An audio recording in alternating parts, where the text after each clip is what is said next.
Apoio Cultural Millennium, Centro de Línguas das Faculdades Trilógicas. Instituto de Ciência e Tecnologia Kepp e Pacheco, mantenedor das Faculdades Trilógicas Kepp e Pacheco e Nossa Senhora de Todos os Povos. Livraria Próton. Olá, telespectadores do nosso programa Stop a Destruição do Mundo, mais uma vez com os senhores para falarmos sobre essa ciência incrível que é a unificação da teologia, a filosofia e a ciência. Então, é a questão que eu falei do anticristo, né? O anticristo é chamado o cientista, o pensador que renega, né? O cristianismo ou a espiritualidade. Então, a medicina é anticristã, a física é anticristã. E agora temos que falar do direito, né? O direito não é bem direito, está muito torto. Por quê, né? Porque aspectos do direito jamais foram assim a verdade transmitida e levada nos fóruns, né? Nos trabalhos dos juízes. É de acordo, doutor Rodrigo? Estou novamente inteiramente de acordo, doutor Kepp. Eu acabo de voltar de um congresso, de um seminário na Universidade de Coimbra, onde a FATRI, o Centro de Estudos Jurídicos, foi convidado, né? Então eu estive lá e nós tivemos grandes debates com relação às encruzilhadas do direito. O que acontece que o direito não trouxe e não traz mais as respostas necessárias? Então isso foi algo que nós amplamente, profundamente discutimos isso lá. E para poder explicar, obviamente, eu gostaria de indicar este livro aqui, A Libertação pelo Conhecimento e a Idade da Razão. E este livro aqui explica exatamente aquilo que nós conversamos em Coimbra, que o direito precisa estudar a questão do ser humano no aspecto do ser, não apenas da conduta, mas o ser humano como um ser integral, né? As causas psíquicas, as causas emocionais, que devem fazer parte, sim, do processo da razão. O ser tem a razão, mas também tem o aspecto do pensamento, do sentimento. Então, se o direito ele quer voltar a estabelecer regras de justiça, de paz, ele precisa analisar o ser humano de forma integral. Quer dizer, estudar os aspectos intrínsecos, as causas do sentimento e do pensamento. E aí nós temos que ver o que esse livro fala muito bem sobre a patologia do ser humano. E Coimbra, por incrível que pareça, ficou muito interessado nesse aspecto da vida psíquica. Por que o juiz precisa conhecer a sua vida psíquica? Por que os legisladores precisam entender esse aspecto da vida psíquica? Então isso foi algo inteiramente novo, porque o direito seguiu a linha da razão, mas uma razão que não leva em consideração esses aspectos do inconsciente, do sentimento e da emoção. Então aí abrimos um novo caminho, um novo debate, que é fazer do direito a unificação da teologia, da filosofia e da ciência e estudar profundamente esse aspecto da psicossociopatologia, que sem isso o direito não vai conseguir trazer as respostas e fazer a paz e a justiça que nós tanto precisamos. Então, estou muito contente de voltar aqui de Portugal, da Universidade de Coimbra e outras de Porto, na Universidade de Lisboa, a Universidade de Minho, em Braga, e todos agora estão sedentos para conhecer melhor essa ciência da trilogia analítica e as respostas que ela traz para esse campo do direito. Sabe o que aconteceu, doutor Rodrigo? É que, tirando Deus da jogada, né? Então o ser humano se colocou no lugar de Deus, como se ele fosse um deusinho e tivesse, vamos dizer, todas as respostas, assim, na questão do direito. Então a gente tem que lembrar o seguinte, que Antigo Testamento, porque eu fiz um trabalho que une, né, a espiritualidade com a ciência, com a experimentação. O Antigo Testamento tem um famoso profeta que se chama Salomão. E ele fez as questões, assim, vamos dizer, do direito e uniu o direito humano ao direito praticamente teológico do Antigo Testamento. De maneira que essa parte que é fundamental para entender o ser humano, para entender a justiça, o que é certo, o que é até normal, o legislador, o advogado tem que conhecer, então, praticamente essas questões que o Antigo Testamento tratou tão bem e que foram deixados de lado por causa da inveja, né, que o ser humano tem de Deus. Então, o problema é mais a questão da inveja, né? Por que o ser humano eliminou a teologia?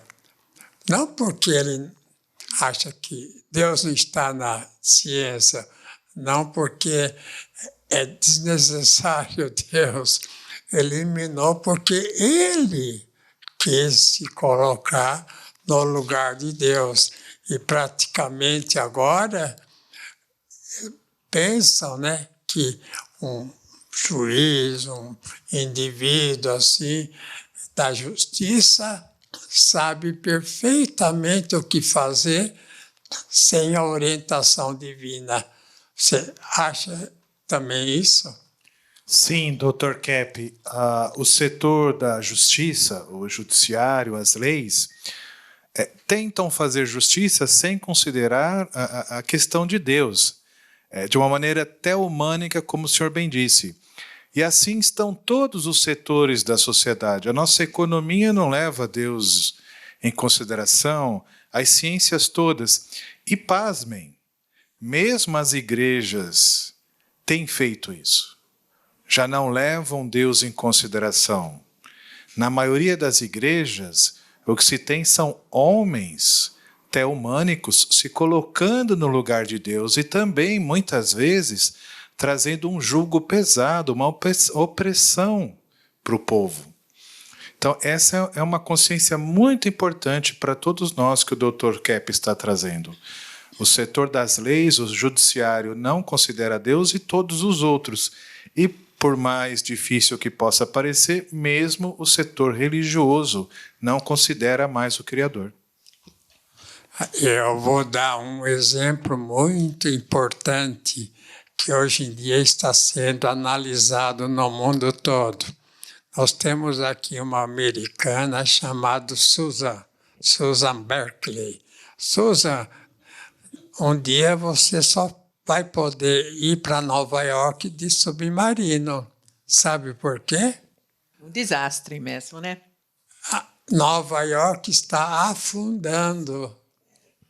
A ilha Manhattan está afundando. O peso é muito pesado, os arranha-céus, os edifícios, estão realmente causando afundamento, a estrutura não está suportando esse peso todo em cima. Então, Manhattan está afundando. Peso dos arranha-céus empurra o solo para baixo. Isso a história não sabia. Não contaram isso aí ainda para eles lá, Dr. Kepp. Eles fizeram Nova York numa ilha, né? Manhattan. É.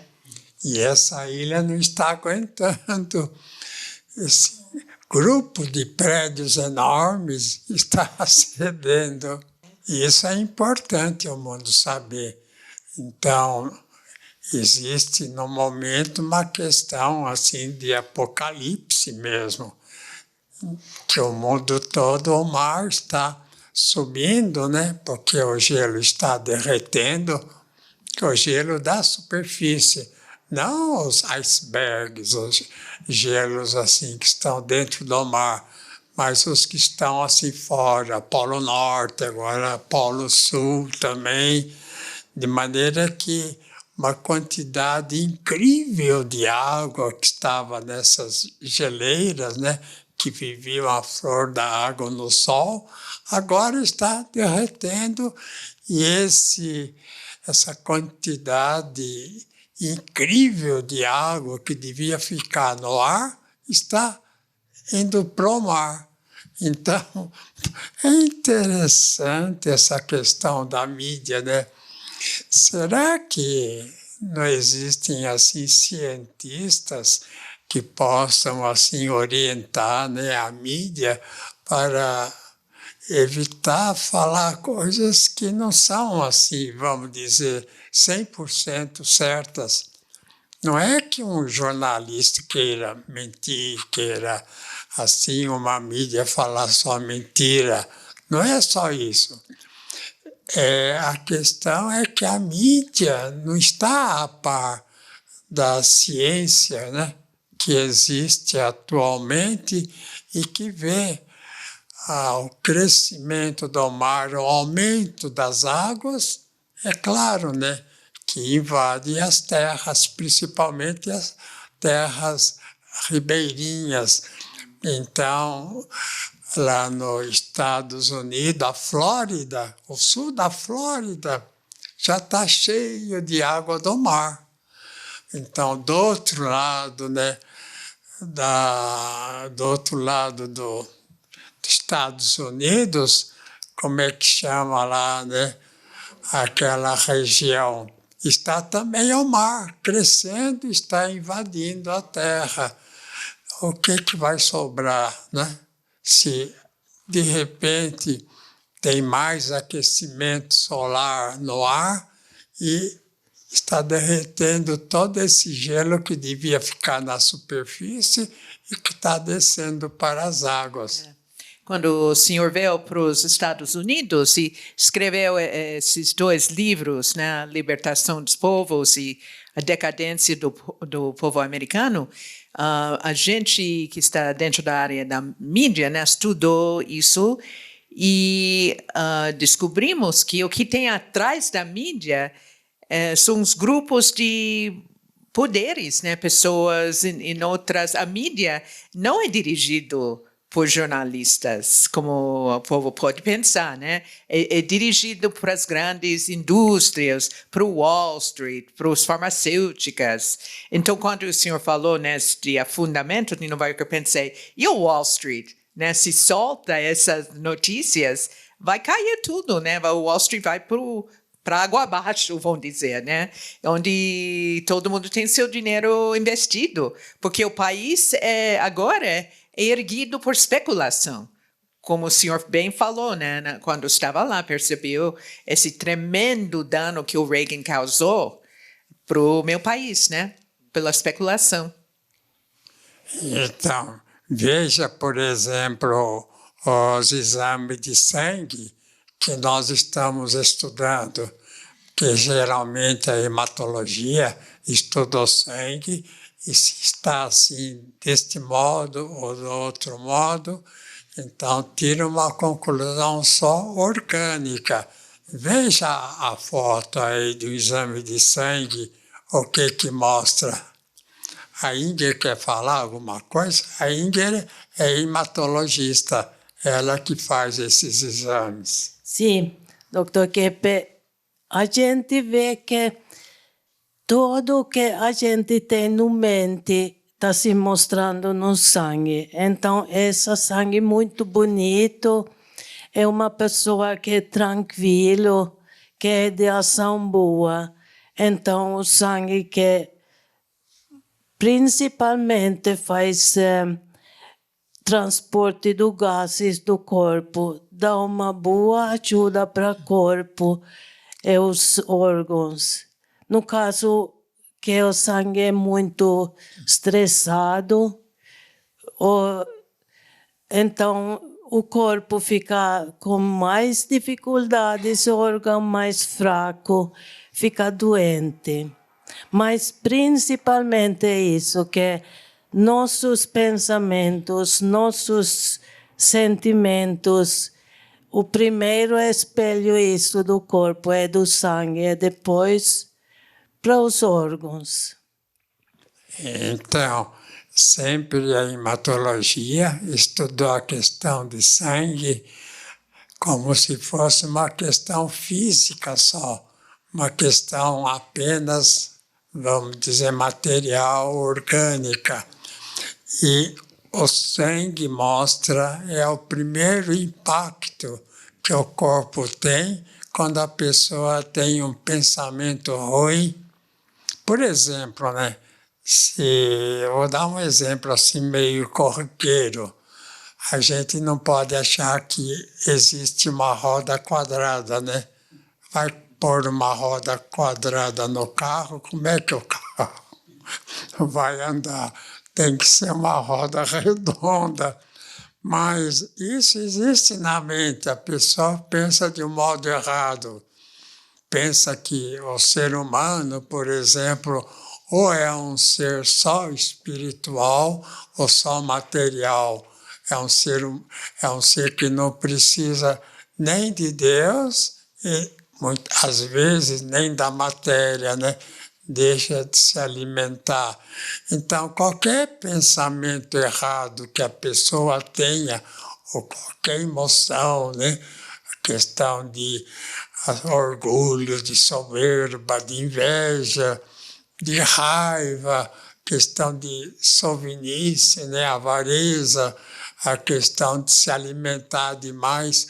Por exemplo, você quando desce nos Estados Unidos de avião, você olha para o povo, ele está gordo, muito gordo, gordo demais. Ao contrário, na França, né? Chega lá, o francês até meio raquítico, né? Não tem tanta alimentação.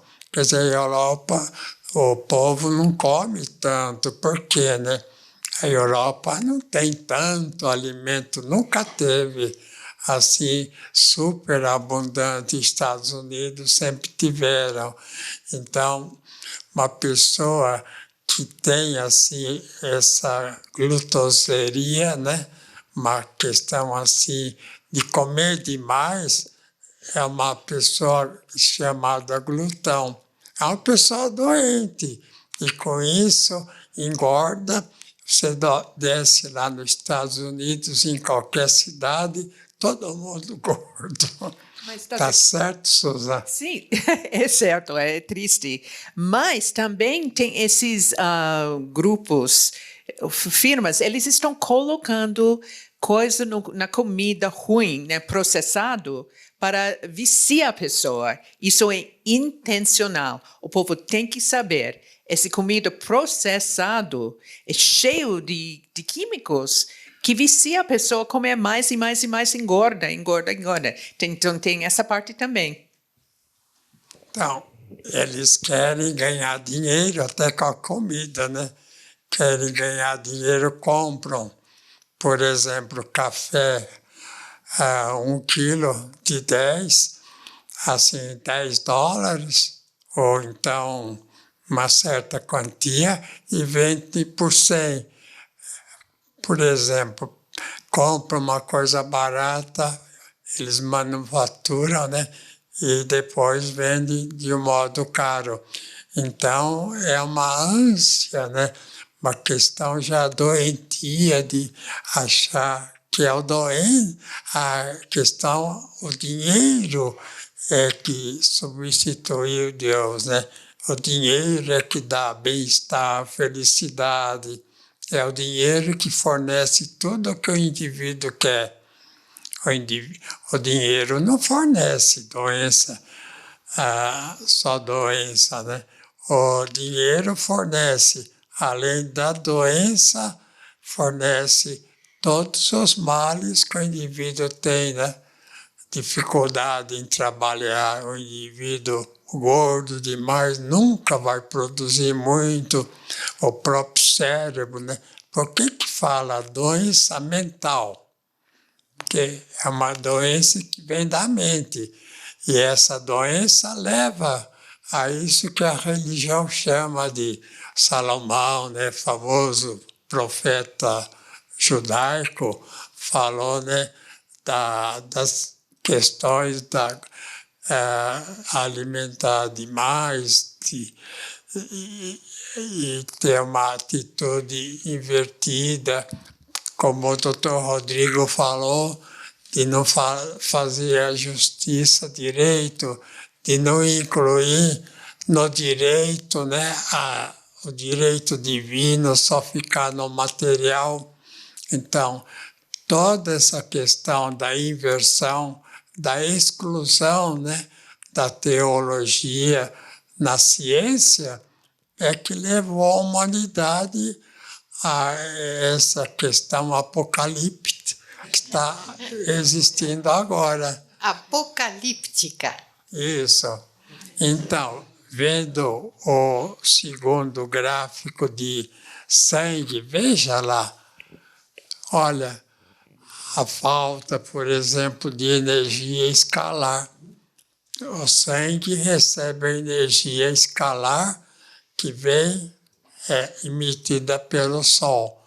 O Sol emite essa energia que se chama escalar porque é de graus. E veja, os glóbulos vermelhos, né, que deviam ser perfeitos, já não são mais. Então não existe praticamente nenhuma pessoa na face da Terra que tenha esses glóbulos vermelhos perfeitos. Veja, hoje estão misturados, quer dizer, um pensamento bom misturado com o ruim. Então é a questão do bem e do mal, né? O ser humano perfeito é aquele que vive no bem, que vive na verdade e que vive na ética. Na ética é praticamente a beleza. Então, se o ser humano não vive nesses três, então ele está fora da verdade, fora da realidade, fora do bem e fora da justiça. Ele automaticamente fica doente. De maneira que o ser humano doente fez uma sociedade doente, tudo que ele fez é incompleto, é invertido, e isso leva a fazer também organizações invertidas, como a medicina, né, que só cuida do secundário, como a física, que só cuida do físico, e não do espiritual, que é importante, e o direito, né, que vê só as leis humanas, não vê as leis que Deus criou e que são fundamentais para o ser humano existir, né? Então, essa questão, por exemplo, da ciência, é que está levando o mundo nessa situação muito negativa, que está levando o mundo, pode levar para o fim, se não for corrigido. E o que nós fazemos é isso, tentar conscientizar a ciência de que tem que fazer uma ciência completa, que estude questão principalmente energética, que é a base de tudo. Nós somos energias, gente. Nós não somos assim matéria, nós somos energia, e uma energia mais espiritual, claro, né? Energia mais espiritual do que material. Terminamos o programa, né? Até a próxima.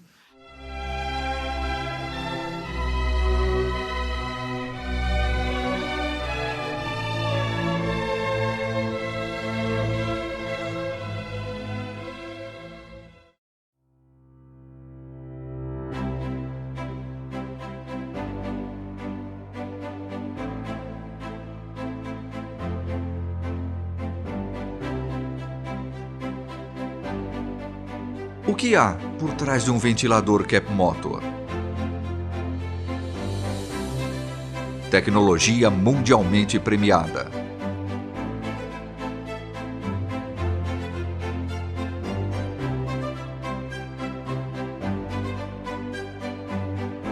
Capta e transmite a energia do magnetismo.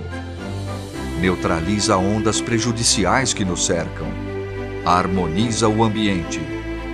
Fortalece o sistema imunológico. Por isso, quando ouvir falar de Cap Motor, você pode acreditar. Ventilador de mesa Art Deco, saúde e bem-estar.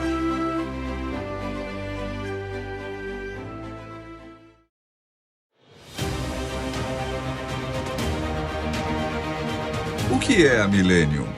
Doutora Cláudia Benhart Pacheco, diretora das Faculdades Trilógicas, fala sobre a Escola de Línguas Millennium. Sabe que a escola de vocês, a escola de línguas que aplica o método psicolinguístico trilógico de Cap, vocês estudam tudo dessa ciência, vocês usam em todas as aulas. Isso é uma universidade livre. Tem um aluno que acabou de falar, né? Eu vim aqui estudar inglês e eu tô numa universidade para a vida. Eu estou aprendendo a viver, eu estou aprendendo o que é a vida. Então, eu acho isso o que vocês já fizeram com dezenas de milhares de alunos que vocês atenderam e ensinaram. A grande mudança que já está se operando no interior das pessoas. Vocês estão preparando o mundo para esta era dourada, esperada, a era de paz tão esperada. Vocês estão preparando uma porção de gente para isso já. Millennium, Centro de Línguas das Faculdades Trilógicas. Aprenda sobre a vida em 8 idiomas, aulas online e presenciais com professores internacionais, matrículas abertas o ano todo.